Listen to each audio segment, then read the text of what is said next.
শাড়ি মানেই আভিজাত্য, শাড়ি মানেই বাঙালিয়ানা। আর বাঙালির নির্ভরযোগ্য প্রতিষ্ঠান হিসেবে বহু বছর ধরে সুনাম কুড়িয়ে আসছে আদি ঢাকেশ্বরী।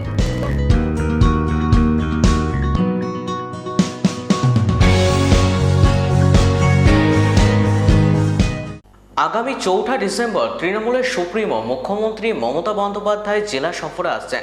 মুর্শিদাবাদের স্টেডিয়ামে সভা করবেন তিনি। তারই আগে মাঠ পরিদর্শনে এলেন তৃণমূলের জঙ্গিপুর সাংগঠনিক জেলা সভাপতি সাংসদ খলিলুর রহমান, তৃণমূলের মুর্শিদাবাদ জেলার সাংগঠনিক জেলা সভাপতি অপূর্ব সরকার, জেলা পরিষদের সভাধিপতি রুবিয়া সুলতানা সহ একাধিক তৃণমূল নেতা।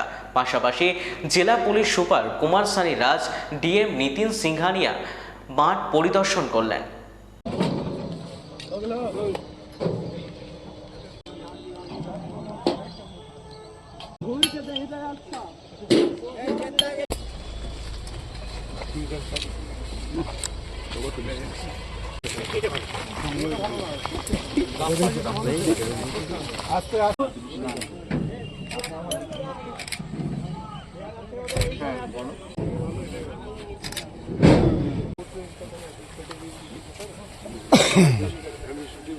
দেখুন, আমরা মুর্শিদাবাদবাসী, তার মধ্যে দুটো সাংগঠনিক জেলা।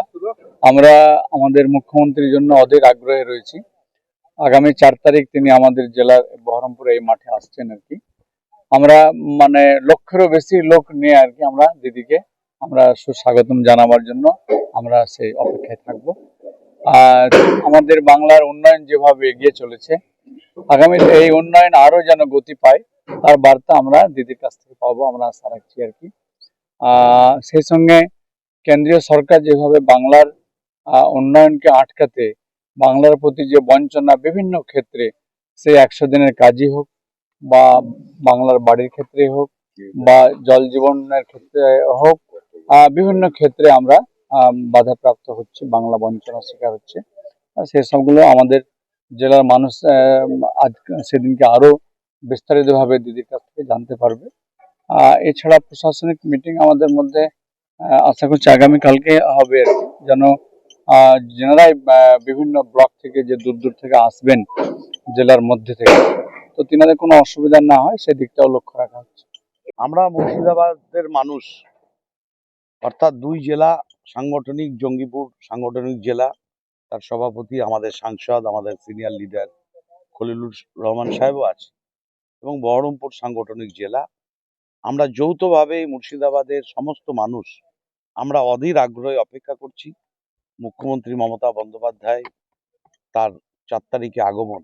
মুর্শিদাবাদের মানুষ আমরা নিশ্চিত যে মুর্শিদাবাদকে এগিয়ে নিয়ে যাওয়ার জন্য সাংগঠনিকভাবে উন্নয়ন দিয়ে, এই মুর্শিদাবাদের সমৃদ্ধির মধ্য দিয়ে যেমন তিনি তার বার্তা দেবেন, পাশাপাশি বঞ্চনা, কেন্দ্রের বঞ্চনা যেমন আছে, এসআইআর এ মৃত্যুর কারণও আছে। আজও একজন আমাদের এই জেলায় খড়গ্রামের এক বিএলও, তার হার্ট অ্যাটাক হয়েছে, তার প্রেশার সহ্য করতে না পেরে।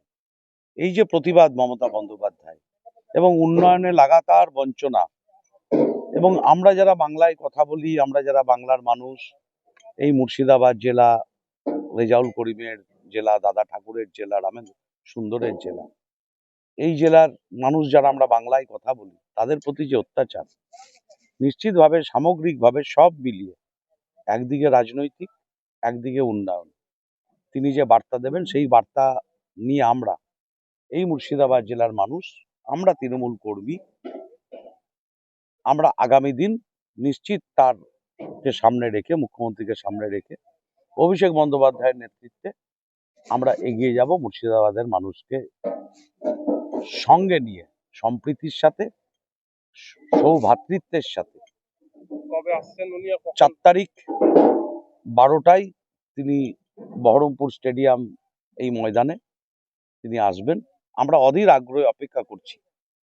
প্রথমেই আমাদের নেত্রী মমতা বন্দ্যোপাধ্যায়কে স্বাগত জানাই আমাদের মুর্শিদাবাদ জেলায়, এবং 4 তারিখ উনি আসবেন। রাজনৈতিক প্রোগ্রাম প্রত্যেককেই হয়তো অবগত আছেন আপনারা, দেখুন, দলীয় আমাদের কর্মসূচি রয়েছে, তার পাশাপাশি আপনারা জানেন যে বর্তমানে আমাদের পশ্চিমবঙ্গ সরকার মমতা বন্দ্যোপাধ্যায়ের হাত ধরে সাধারণ মানুষের পাশে সর্বত্র রয়েছে, সর্বতোভাবে। কারণ আমরা বিগত 15 বছর থেকে 3টা টার্ম আমরা দেখে আসছি যে মমতা বন্দ্যোপাধ্যায় এবং তার পাশাপাশি আমাদের নেতা অভিষেক বন্দ্যোপাধ্যায় মানুষের পাশে সবসময় থেকেছেন, আপদে বিপদে সবসময়। আর কিছুদিন আগে আপনারা দেখেছিলেন যে উত্তরবঙ্গে বন্যা কবলিত এলাকায় পরিদর্শন করে কিভাবে দ্রুত মানুষের সহযোগিতা করেছেন। তো আমরা এরকম মানবিক একটা মুখ্যমন্ত্রী পেয়ে আমরা নিজেরা গর্ববোধ করি। তার পাশাপাশি ওনার প্রতিনিধিত্বে আমরা নিজেদের মুর্শিদাবাদে যারাই যে এই বিধানসভা থেকে প্রতিনিধিত্ব করছি, আমরা প্রত্যেককেই গর্ববোধ করি যে আমরা মমতা বন্দ্যোপাধ্যায়ের আশ্রয়ে, আমাদের নেতা অভিষেক বন্দ্যোপাধ্যায়ের আশ্রয়ে আমরা আজকে মানুষের পাশে থাকতে পারছি। আর আরো একটা বিষয় আমি বলবো যে দেখুন, বর্তমানে তো আমাদের মুর্শিদাবাদ খুব শান্তপ্রিয় একটা জায়গা, খুব শান্তপ্রিয় একটা জেলা, এবং এই জেলাতে নানা রকম মানুষ রয়েছে যারা সবসময় কুচক্র করতে থাকে। আপনারা বুঝতে পারছেন, আমি সাম্প্রদায়িক এক শক্তি, যেই শক্তি এক রাজনৈতিক দলকে সমর্থন করে, এবং তাদের উদ্দেশ্যে আমার বলার যে মুর্শিদাবাদের মাটিকে তারা বারবার উত্তপ্ত করার চেষ্টা করেছে। সেই কেন্দ্রের বিজেপি সরকারের যারা প্রতিনিধিরা আছেন তারা বারবার এরকম করেন, কিন্তু আমাদের জননেত্রী মমতা বন্দ্যোপাধ্যায় সেই জায়গাগুলোকে কিভাবে প্রোটেক্ট করতে হয়, এবং আমাদের শুধু মুর্শিদাবাদ নয়, প্রত্যেকটা জেলাকে কিভাবে প্রোটেক্ট করতে হয় এই সাম্প্রদায়িকতার হাত থেকে, সেই জায়গাটা উনি বারবার বুঝিয়ে দিয়েছেন। আর আরো একটা বিষয় যে আগামী 26শে নির্বাচন, আমাদের মুর্শিদাবাদের মানুষকে একটাই বার্তা দেওয়া থাকবে, যেটা আমরাও মনে করি সর্বতোভাবে, যে মুর্শিদাবাদে সবসময় যেভাবে মুর্শিদাবাদের মানুষ ওনার পাশে থেকে ওনাকে সহযোগিতা করেছেন, আবারও 26শে নির্বাচনে যাতে ওনার পাশে থেকে আমাদের নেত্রীকে মুর্শিদাবাদের প্রত্যেকটা সিট উপহার হিসাবে তুলে দিতে পারি। আর পাশাপাশি ছাত্রছাত্রীরা থাকবে, আমাদের বিভিন্ন আশাকর্মীরা, বিভিন্ন দপ্তরে যারাই পুরো মুর্শিদাবাদ জুড়েই লোকজন আসবেন, এবং সবাই নিজস্ব একটা তুষ্টি নিয়েই তাদের আশা, যে প্রত্যেকবার যেটা তারা করেন। এবং আমরা চাই যে আমাদের মুর্শিদাবাদের মাটিতে আমাদের নেত্রীর নেত্রীকে স্বাগত জানাই, এবং সেই দিনের 4 তারিখের প্রোগ্রাম আমাদের সাফল্য মণ্ডিত হোক, এবং আমাদের প্রত্যেকটা মানুষের মন যেভাবে উনি জয় করে আছেন, আগামী দিনেও বহুদিন পর্যন্ত যেন উনি আমাদের মনে বিরাজ করেন। ধন্যবাদ। শাড়ি মানেই আভিজাত্য, শাড়ি মানেই বাঙালিয়ানা, আর বাঙালির নির্ভরযোগ্য প্রতিষ্ঠান হিসেবে বহু বছর ধরে সুনাম কুড়িয়ে আসছে আদি ঢাকেশ্বরী। বহরমপুরের প্রতি ঘরে ঘরে নিজেদের নিখুঁত, শৌখিন এবং ইউনিক ডিজাইনের কালেকশন পৌঁছে দিচ্ছে আদি ঢাকেশ্বরী। আমাদের প্রতিটি শাড়িতে রয়েছে নতুনত্বের ছোঁয়া। বাঙালি নারীদের পছন্দের বিভিন্ন ঐতিহ্যপূর্ণ শাড়ি থেকে শুরু করে সারা ভারতের বিশেষ বিশেষ অঞ্চলে বিখ্যাত শাড়ি, সব রকম কালেকশন পাবেন আমাদের এই শোরুমে। তাই নতুন নতুন রূপে নিজেকে এবং নিজের প্রিয়জনদের সাজিয়ে তুলতে আজই আসুন আমাদের বহরমপুরের শোরুমে।